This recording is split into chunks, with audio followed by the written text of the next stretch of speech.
Hello and welcome to Beyond Me Too, Healing the Wounds of Sexual Trauma, where we seek to answer the question, now what? Speaking the truth of what happened is just the first step in the healing journey. So how do we move forward as individuals? And how do we heal as a society? This podcast explores those questions and more. And now, here's your host, Molly Cooling. Hello, I'm Molly Cooling, and welcome to Beyond Me Too. I am back after a longer than expected hiatus and have had a few false starts, COVID getting in the way and just things in life. I'm happy to be back. I'm happy to say that the episodes that were produced and released have stayed live this entire time, and people have continued to download and listen. So thank you. And thank you for those that have reached out just to connect or have reached out with interest in being interviewed on the show. I am absolutely interested in reconnecting with you, and I will reach out when ready to potentially have me on the show if you're still interested. So the plan is to keep releasing episodes on a regular basis, and probably every other week. I'm going to get that worked out before I release this episode, but recording now ahead of time. And I'm here today with Sarah Brennan. You might recognize that name. She's been on the show a couple of times, most recently in the spring, March 31st, at the beginning of COVID in 2020. And she interviewed me just about some things that I was processing. I'm guessing we'll probably get into some of that, maybe not today, but a lot of people maybe have been processing a lot of things over the last year. If we've been holding trauma and it was not really in our awareness, may have come up. So I'm sending love to all of those that have dealt with loss and grief and all of those things over the last year. And also Sarah was on the show back in 2018, in November of 2018, interviewed her about her story. And so you can always go back and listen to that one too. That one was on the 19th of November in 2018. So Sarah and I work together. We are both Reiki practitioners, and Sarah also does something called transformative insight imagery, which I'll let her introduce herself a little bit more. But we work with folks, and we're really interested in healing, and specifically from a trauma-informed lens. So that's what we're up to. The reason I really wanted to have Sarah here on the first day back is because the plan is to have Sarah as a regular guest to talk, to kind of riff with one another about topics, either current events or just things that we have talked about over the years that we want to dive a little more deeply into and share with you. So Sarah, welcome to the show, and thanks for working with me to get Beyond Me Too back up and running. Molly, thank you so much. That's like an honor to be here and to finally sit down and talk about the things that we want to talk about. So yeah, Molly and I have known each other for a while, came to her as a client, and then she was my Reiki teacher. I am now a Reiki practitioner, and as Molly mentioned, a transformative insight imagery practitioner and healer, which is, in quickly, it's kind of like a bottom-up technique, another modality, if you will, dealing with trauma, dealing with how it affects us, and a lot of imagery work. So we get to go back and kind of not change our past, but we get to re-script how it's held in our body. And as Molly and I talk about all the time, and I know we talk about with our clients, the body remembers, and the body sometimes is suffering when we cognitively don't know it. So that's fascinating to me. I bring that to my clients, and I love learning about things like that. So let's just dive right in, Molly Cooling. Beyond Me Too. The topic we're going to talk about today is the name of the podcast. What's next when you say the words out loud? I've been raped. I was sexually assaulted. I had this happen to me too. That it was such a big movement, and I like to think it still is. I sadly don't kind of hear it a lot, but obviously the world has shifted and we have a lot of other things. But it's something that I know is important to Molly and I, and we want to kind of share with you our stories of what's next. The biggest thing that we want to offer is ourselves as resources, as maybe what to do, what not to do. Don't be like me. Don't be like me and sit on your trauma for 20 years and don't say anything. So Molly, why don't you start with, after you said the words out loud, did you say them out loud to yourself? Did you say them out loud to a person? You know, we've talked about your story of like who you said the words to, but more so than the story of how that happened, what did it feel like inside and what changed in your life? So first of all, thanks for coming up with this topic, because I think it's super important. You just talked a little bit about the importance of healing from using body-based and body awareness centered modalities. And that is crucial. And at least having some space, you know, the research shows that at least telling your story once, at least saying the words out loud to have the awareness is important as a jumping off point, right? So my story is a little, I have a similar story in terms of holding it for a long time, like you said, and like a lot of people.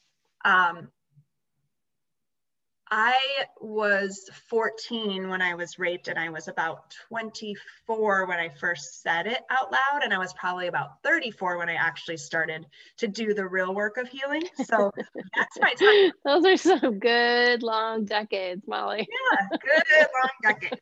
Just sitting on that. Just sitting on it.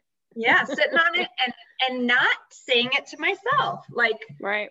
I did not, it wasn't, and I think, you know, I'll let you tell your side of it, but I know there's a lot of interesting parallels between you and me in general, and also our stories. And I did not consider that I had been raped. I did not call it that in my mind.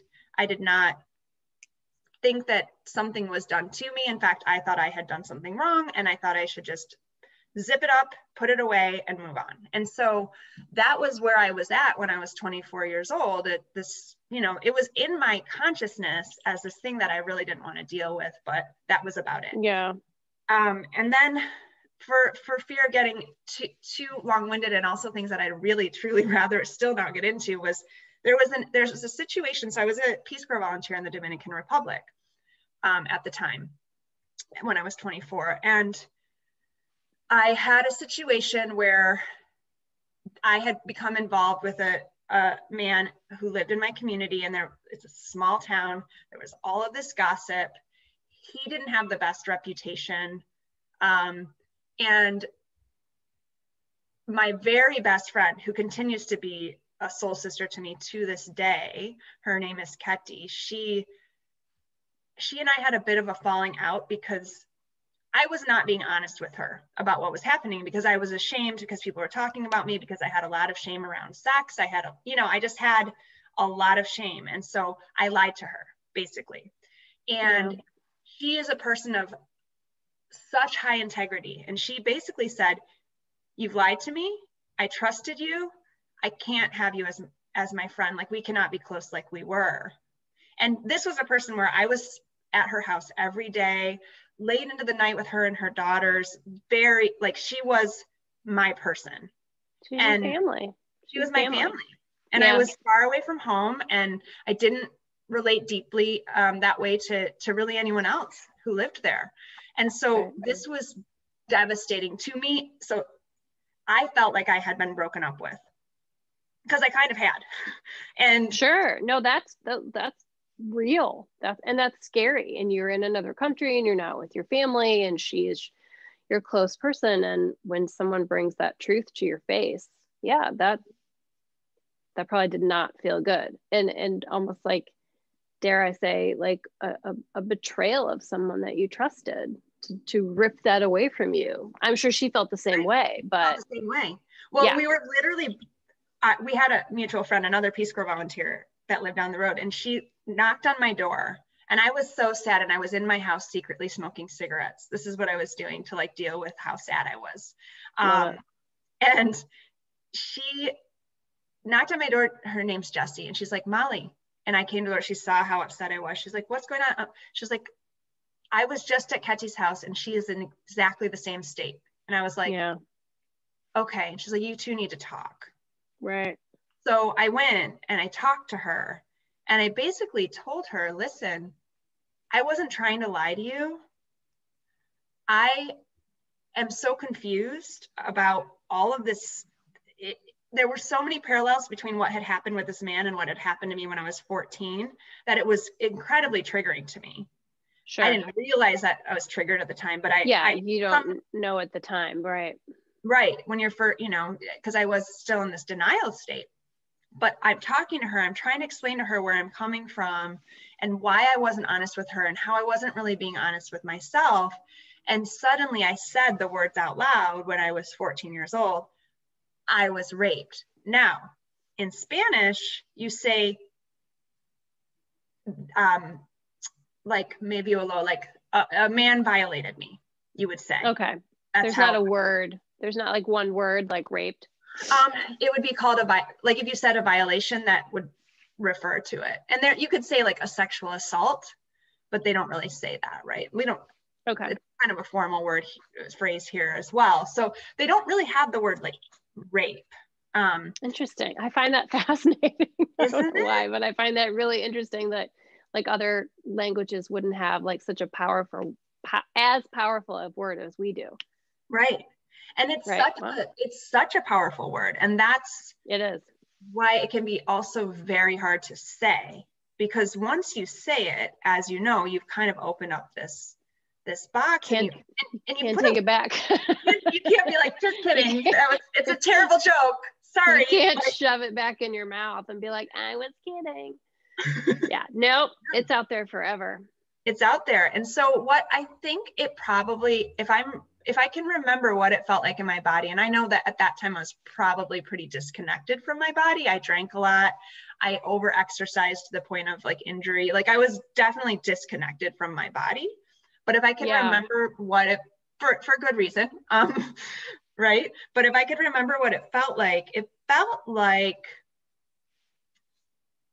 a opening up of a dam, and like the tears rushing out and all this pressure release, especially because this person who saw me so fully and with such love was able to receive those words and not only understand where I was coming from, but forgive me for like the way that I had just hurt her or lost some of her trust because I had lied.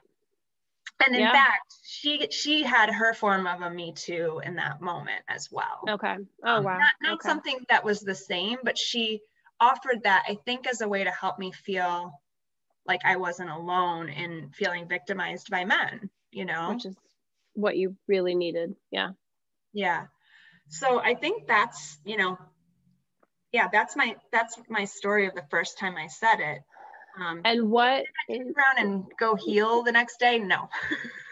Right. No, that's what I always find fascinating is like so many people that I've talked to and even clients are like, no, I've said the words. And then you spend another decade in silence. Whether you say the words out loud to yourself. And that kind of begs one of my questions that I wrote down today thinking about this was like, does it matter if we say the words out loud in a room by ourselves? Do you have to say the words to someone else to make it real, or is it just really saying it out loud? Is it expelling it from your body enough? And I have kind of the two. One, which, when you were talking, I wrote down a couple of things like honesty and telling her made it real, and you opened the dam, and that's literally exactly how I felt. Maybe it would have been like 2000 and maybe 5, 6 of kind of getting in this awkward and weird fight with my husband. And it was basically like telling him to stop. Like we started splashing water on each other, like while you're brushing your teeth, you know, just playfully. And he didn't stop.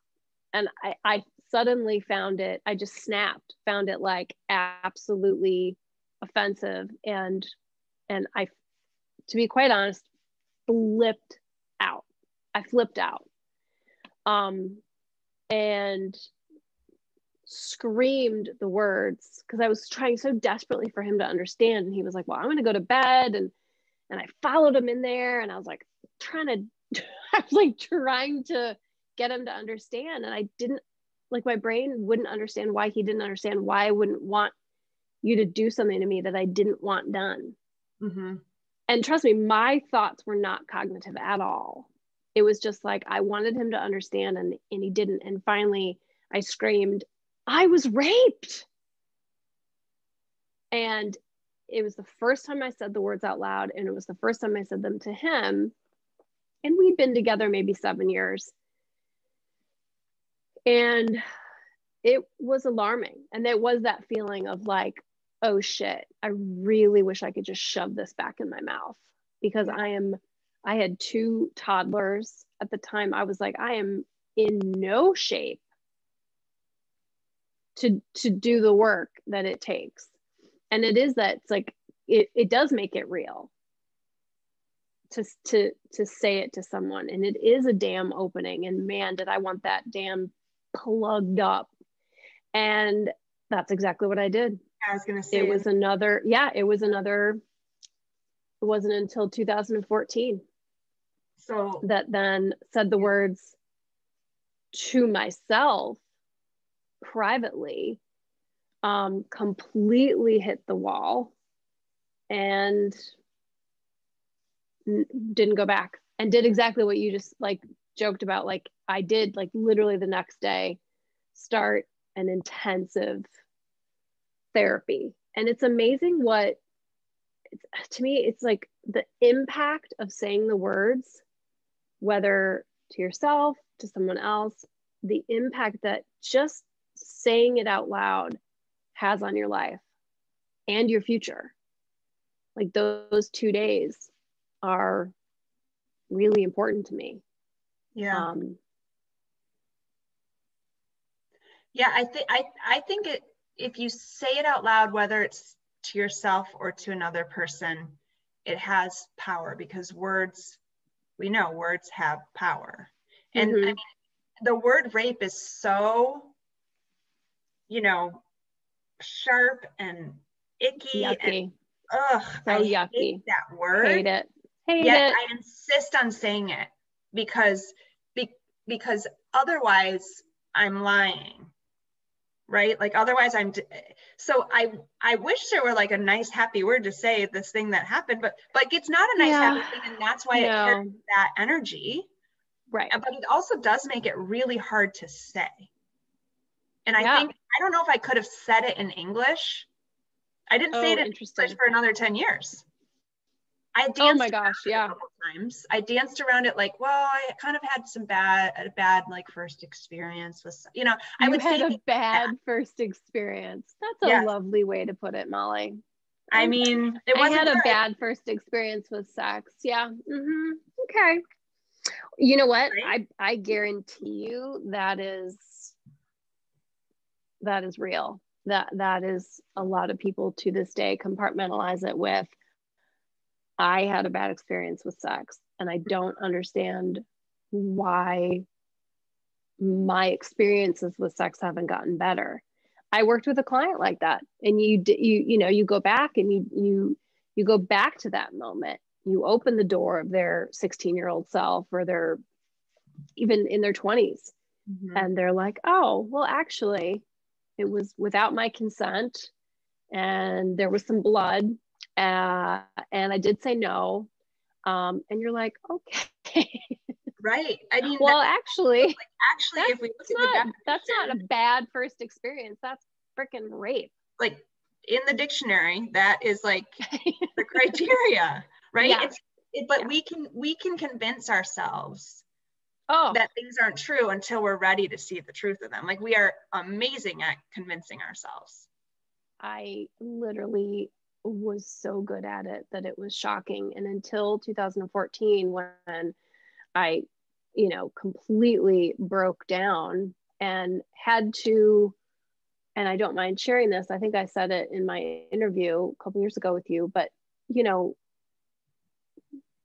again, had another absolute shit fit meltdown alone in my room, tossed the room, which I've never done. I've never been like that, and picked up something sharp off the floor and just slashed my head open. Gave myself, 17 stitches in my, right here on my hairline. I can feel it. And at that moment, I was saying this to my husband, we were talking about it the other day, actually, because every once in a while my scar will itch. And I'm always like, of course, I'm always like, what's happening? What's happening? Why is my scar itching? Why do I feel like Harry Potter? I said, I remember being in the ER and my husband just standing there and kind of pacing and watching me slowly, very methodically get stitched up by this plastic surgeon. And just feeling like I was already making plans. I was already planning. I knew what I had to do. There was no more denying it. I had a sheet of blood down my face and my chest. Like, there was no running anymore. It was, okay, so tomorrow I'm going to therapy, and I might have to find a better therapist, because at the time my therapist just really wanted to just chat with me about, restaurants and where have I been to dinner and things like that, which is not definitely a red flag of a bad therapist. Got a new therapist, went 3 times a week, and had homework every day. And it was I'm not gonna lie, it was a full-time job for 4 years. And I think now that might not be everyone's approach. It just, for me, I needed to go all in. And I think, if you're going to be interviewing people and talking to people and asking for their story of Beyond Me Too and what that means to them and what help they need, what resources they have found, because what you're trying to build with your podcast, and it's an amazing thing, is resources, right? Right. And almost like a safety net of everyone holding hands and helping each other, because that's how I feel, right? You meet someone. This is the like crazy part. I, over the last year, have been up and down, as people are in general, and as people are, especially during a worldwide pandemic and all kinds of other things going on. And from time to time, I would re-listen to episodes of the podcast. I would like listen to my old self talking about something, or my old self interviewing somebody. And I was like, oh yeah, I needed to hear that. So the holding of the hands, it's like, truly, like, this is as much for me, for you, for the guest, as it is for anyone that's listening. It's all a part of the process of bringing things into the light. And because these things, they hide in our conscious, subconscious, they hide in our bodies, we continue to heal. And I think what is really one important thing is for people that are like, for you and me, I think our time when we said Me Too, or when we said this happened to me, mine was very much like, I didn't know it was coming either. It just came out. But if you're feeling like you've got these words in your throat and you can't quite get them out, or you're not sure who to say it to, or you're afraid to say it to yourself because you don't know if you can take care of yourself through that, like, know that when you do, be like, for me, I thought it was enough to say it and be like, well, I said it now, Job done. Right. And I didn't have any idea. And think that at the time, this was knowing like that, this actually understanding that trauma lives in our bodies, That wasn't a thing that was widely known at the time. It was known because there are books that I've read that were published prior to me, but I didn't know that. I didn't know I was carrying all of this. No, I didn't know at all. I didn't know the pain I was in. You know, I first came to you as a client with lower back pain that I'd held since I was 17. I came to you when I was like in my 40s. Yeah. And it was held pain from the night I was raped at 17. Yeah. And it's things like that. You know, I think about people who, like you just said, you're holding it. And it's definitely not just releasing it. You can't just say the words out loud and then, okay, I'm done, I'm good. This is who I am now. There is work that has to be done. It doesn't have to be intense like I did it. I think that's the beautiful thing, is that everyone can do it differently and what works for them. And I think that's, you know, one of the reasons why I know you are obviously an excellent practitioner, and I like to think I'm caring as well, of curtailing someone's, how we help people for the person, to the person, not like this, because I've been to therapists who are like, well, this is how I work and this is what I do and this is where you should be at this time, and I just don't work like that. Well, and for a person that is dealing with trauma, which is basically a response to something where trauma is a response to an event or events where you felt like you didn't have control. Mm-hmm. You need to be the one in control. So to have an outside authority figure trying to control the process is generally, in my opinion, not very helpful. It needs to be led by the person that is healing with the support of the people around them, ultimately. Yeah, if I have a regret, it's that I didn't, you know, I'm 50 years old. I was raped at 17, said it out loud, you know, yes, just not even 10 years ago. But if I do have a regret, it's that I did spend so long in just basic cognitive talk therapy and didn't do any body work. None. No yoga. I mean, I knew what Reiki was when I was like in my early 20s, but I think I was scared of it for good reason, because it works.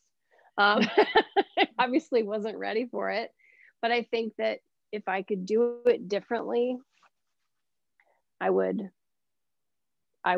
do more bottom up body work. Yeah. And that's what you and I do now for ourselves. And it's what we are constantly working with clients. And I'm so proud of us that we're constantly wanting more and learning more of how to help people. And that's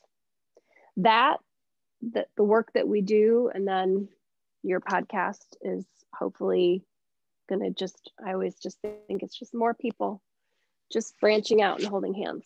Yeah, it's connecting. Ultimately, like everything you're saying is like, it's about connecting. It's about connecting to your body and to your spirit, to your being, the part of you that was hurt, the part of you that went underground because it was hurt, right? That light that might have gotten dimmed.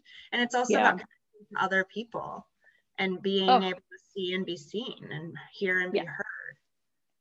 Yeah, I wouldn't be, you know, I think it's a multitude of things as you can tolerate them. It's layering in different kinds of therapy. And, you know, I think that if anyone finds this podcast or stumbles on it, but the most important thing that I know I want to help bring is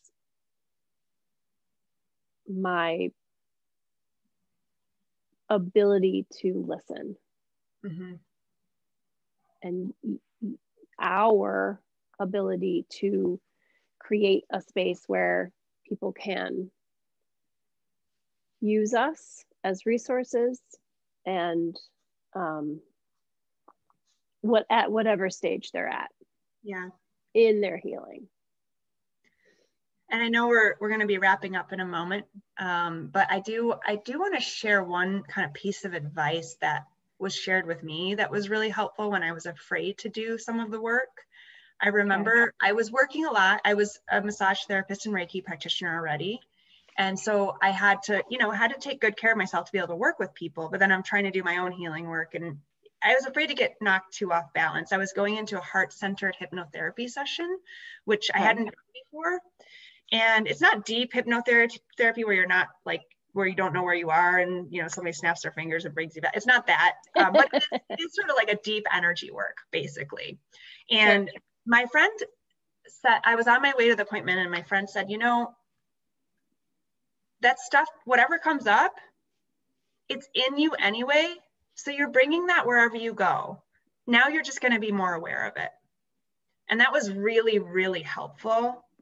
I agree. As I was kind of dredging up I knew I was getting into difficult territory. So for what it's worth, that was something that I needed. I mean, I know there's lots of things that we all need to hear at different points, but that can be a helpful one when you're feeling a little resistance to doing the next step of healing work. Yeah. And I love the fact, and I've known you long enough now where you are so great at being cognitively aware of the things, like taking things in and just like, okay, it may not be pleasant and I don't maybe want to hear it right now, but it's obviously what I needed to hear. Mm-hmm. or experience.